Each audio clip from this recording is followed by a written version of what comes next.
Bienvenue sur Africa 24 dans cette nouvelle édition du Non-Stop Info. Voici les titres de l'actualité. Le retrait définitif de la mission de maintien de la paix de l'ONU en République démocratique du Congo, initialement prévu en 2024, pourrait être réévalué. Alors que les tensions sont grandissantes entre la MONUSCO et les populations, le gouvernement a invité le porte-parole de la MONUSCO à quitter le pays. L'essor économique de l'Afrique est l'un des objectifs inscrits dans l'agenda 2063 de l'Union africaine, raison pour laquelle la coopération sud-sud a été mise au cœur des programmes de l'ODA-NEPAD, l'agence de développement de l'Union africaine, à l'issue du sommet des affaires États-Unis-Afrique de juillet dernier. Et la consommation d'insectes comestibles est en plein essor à Madagascar. Cette source de protéines est présentée comme une alternative aux protéines animales, mais aussi comme une solution au double défi de la malnutrition et de la perte de la biodiversité. Mais tout d'abord, une nouvelle grève du secteur public se profile en Tunisie.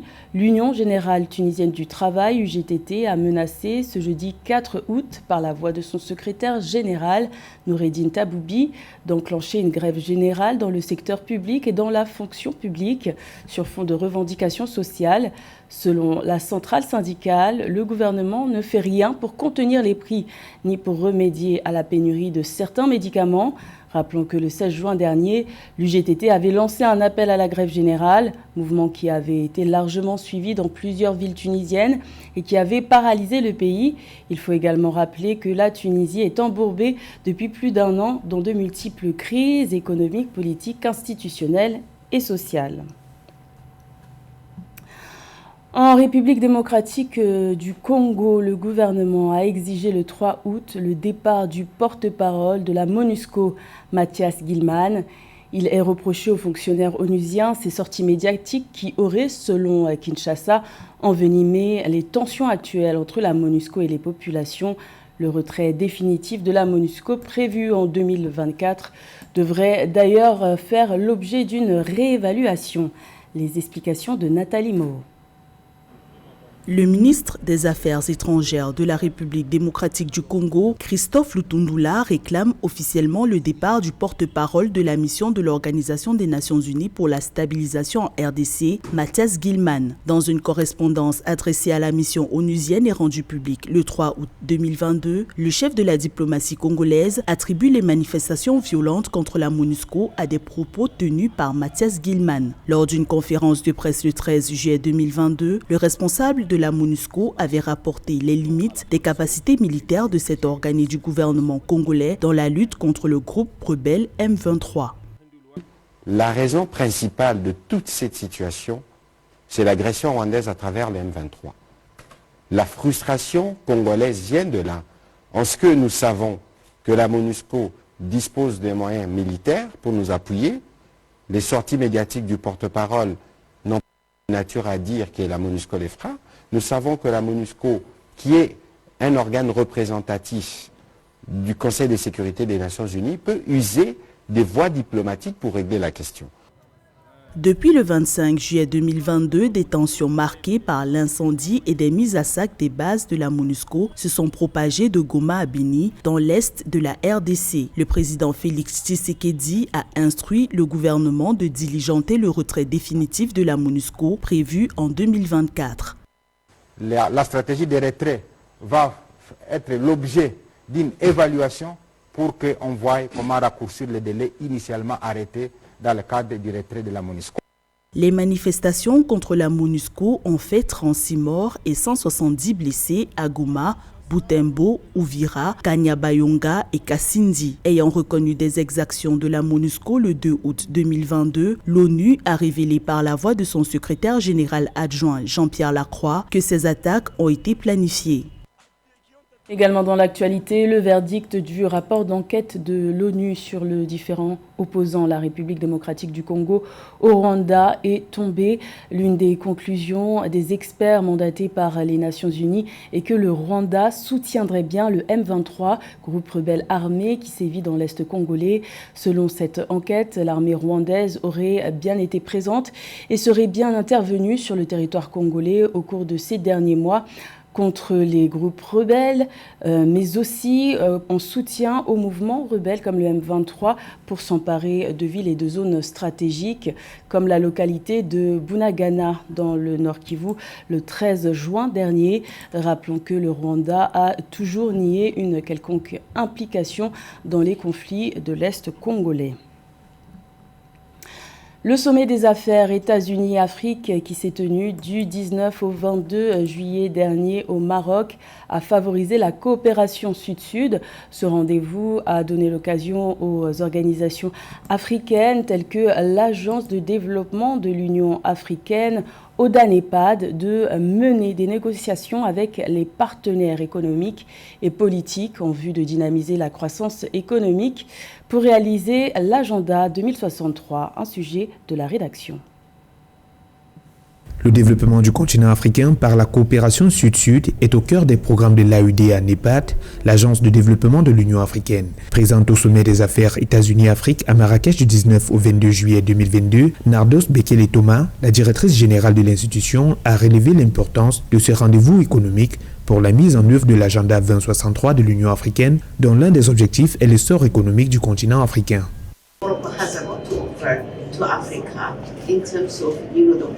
Le Maroc a beaucoup à offrir à l'Afrique en termes d'organisation structurelle et même de la façon dont la réforme administrative est implémentée, de même que le développement perceptible au Maroc pourrait être de la plus grande importance pour l'Afrique. Mais le Maroc peut également profiter de l'expérience du reste de l'Afrique et donc avoir cet échange sera d'une importance critique.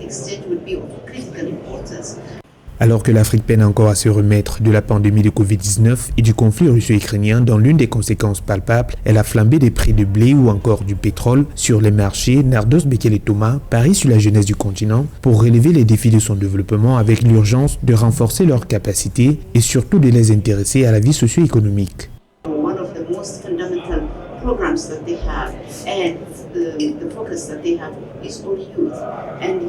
L'un des programmes fondamentaux mis en place a pour priorité la jeunesse. 60% de la jeunesse africaine est marginalisée et n'est pas exploitée de façon optimale. Et nous devons nous assurer que cette jeunesse soit intégrée dans les processus de transformation socio-économique. Si de plus en plus de personnes deviennent des acteurs de l'économie, nous protégerons l'économie et l'Afrique pourra progresser. Nardos Bekele-Thomas s'est engagé à soutenir les efforts de l'Agence de développement de l'Union africaine pour assurer le développement du continent.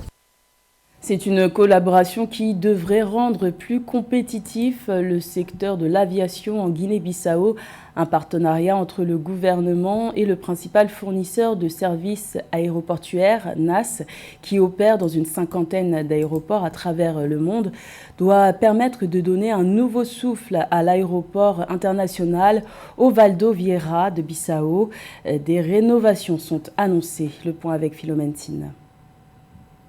La National Aviation Service NAS, qui a en charge les services d'assistance en escale à l'aéroport international Osvaldo Vieira de Guinée-Bissau, envisage de redonner un nouveau visage à cet aéroport afin de lui permettre de répondre à toutes les exigences internationales en matière d'aviation civile. Cela contribuera à renforcer la compétitivité de l'aéroport, à développer le commerce et le tourisme et à encourager de nouveaux investissements étrangers pour stimuler la prospérité économique en Guinée-Bissau. On a développé beaucoup des activités au niveau de l'aéroport, raison par laquelle on a fait venir à Bissau la compagnie ivoirienne Air Côte d'Ivoire. Donc en ces moments, nous sommes en train de voir la possibilité de faire venir une compagnie de Cap-Vert, Best Fly, qui va faire Bissau, Praia, Lisbonne et vice-versa. Et aussi, nous sommes en train de préparer notre audit ISAGO, audit de IATA. Donc après cet audit-là, nous pourrons faire venir plusieurs compagnies aériennes ici à Bissau.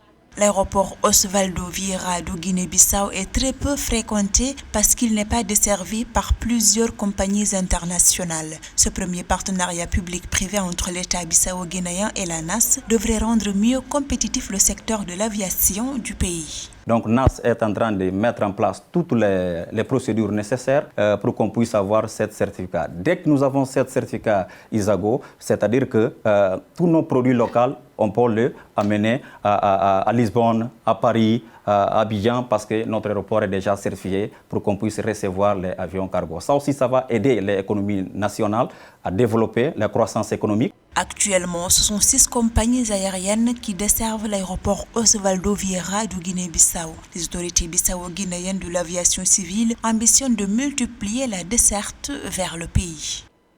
C'était autrefois l'un des pays les plus riches d'Afrique. Le Zimbabwe, ancien grenier à blé d'Afrique australe, a radicalement changé entre endettement record, hyperinflation et réformes agraires malmenées. L'économie peine à se relever des 30 ans de gouvernance de l'ancien président Robert Mugabe. Le taux de chômage avoisine les 90% et 80% de la population vit de l'économie informelle, comme nous l'explique Zara Mohamed Moutiou. Il est 11h du matin. Nous retrouvons chez Pardechoé dans ce parc de Harare où les blocs de ferraille s'entassent. Comme lui, d'autres ramasseurs de métaux ont fait également le déplacement. Ils sont des dizaines à attendre dans l'espoir de pouvoir vendre ce qu'ils ont trouvé ce jour-là. Cette petite activité leur permet d'obtenir quelques dollars, à peine de quoi subvenir à leurs besoins et à ceux de leur famille. Je commence à circuler dans le canton à partir de 8h du matin. Mon travail consiste à demander aux gens de vendre leur ferraille ou tout ce qu'ils n'utilisent plus. Nous négocions toujours le prix avant de venir ici pour vendre. Grâce à cette activité, je peux prendre soin de ma famille. Je reçois 40 $ par jour, parfois moins. Bien que ce soit difficile, je peux subvenir à leurs besoins. La ferraille nous a donné de l'espoir. De l'espoir, car le chômage n'épargne presque plus personne dans ce pays où 90% de la population ne trouvent pas d'emploi. C'est ainsi que des activités comme celle de ramasseurs de ferraille se développent et dans ce domaine, depuis l'effondrement de l'industrie de l'acier il y a plus de 10 ans, les petits producteurs travaillent avec les ferrailleurs. Ces ramasseurs de métaux et de l'industrie sidérurgique que nous fournissons. Parfois, il manque d'argent pour nous payer, mais le métal est toujours disponible. Je travaille avec des sidérurgistes depuis des années maintenant. Tous luttent pour obtenir au moins 6 $ pour 2 sacs de ferraille. Une somme infime, compte tenu de l'hyperinflation devenue affolante dans ce pays d'Afrique australe, englué depuis une vingtaine d'années dans une terrible situation économique. Et toujours aucune perspective de sortie de crise. Les insectes sont considérés comme de savoureux encas saisonniers dans de nombreux pays africains. Madagascar n'en fait pas l'exception. Les initiatives pour encourager la consommation d'insectes comestibles, autre source de protéines, se multiplient. Le but, réduire la pression sur les animaux sauvages que la population chasse lorsque la nourriture se fait rare, mais aussi résoudre les défis de la malnutrition et de la perte de la biodiversité, un sujet de la rédaction. C'est une idée pas si bête qui fourmille depuis 2004 dans les assiettes malgaches. Valhalla Farms a identifié 100 espèces d'insectes comestibles sur la Grande Île. Dans une installation située à Antananarivo, les insectes sont élevés, transformés en nourriture puis distribués dans tout le pays. Une solution pour résoudre le double défi de la malnutrition et de la perte de la biodiversité sur la 4e plus grande île du monde. Les insectes offrent de nombreux avantages par rapport aux sources de protéines traditionnelles. Vous pouvez les cultiver avec moins d'eau, moins d'aliments et il y a moins d'impact sur l'environnement. Surtout à Madagascar où on ne peut pas ajouter de vaches sur des paysages déjà dégradés comme les prairies. Et vous ne pouvez pas continuer à abattre des forêts alors qu'il n'en reste que 10%. Appréciés pour leurs valeurs nutritives élevées, leur forte teneur en protéines et leurs vertus écologiques, les insectes sont désormais très consommés à Madagascar. Mais cette alternative à la consommation de viande a nécessité plusieurs années de labeur. Nos recherches sur la façon de sécher et de préparer les insectes nous ont pris environ 3 ans. Pendant ce temps, nous avons pu nous former et acquérir l'expérience nécessaire, ainsi qu'obtenir les autorisations du ministère de la Santé et les qualifications internationales. Maintenant, nous multiplions et améliorons les produits et trouvons les moyens d'avoir les matériaux nécessaires pour augmenter notre production. Ce sera notre contribution à la lutte contre la malnutrition à Madagascar.